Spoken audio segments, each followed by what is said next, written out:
அற்புதங்கள் நிறைந்தது நம் அல்லாவின் புனித குரான்.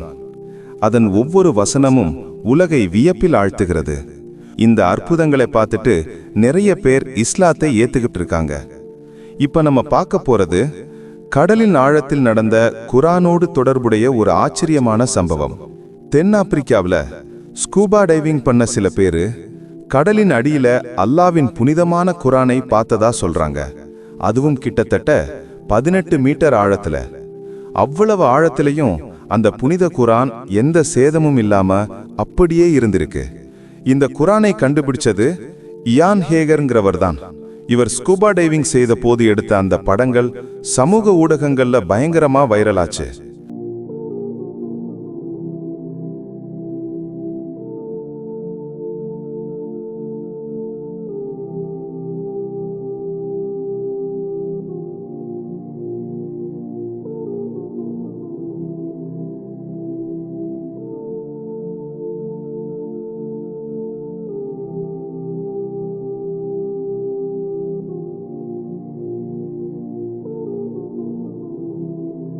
ஆனா இதுலயும் பெரிய அதிசயம் என்ன தெரியுமா?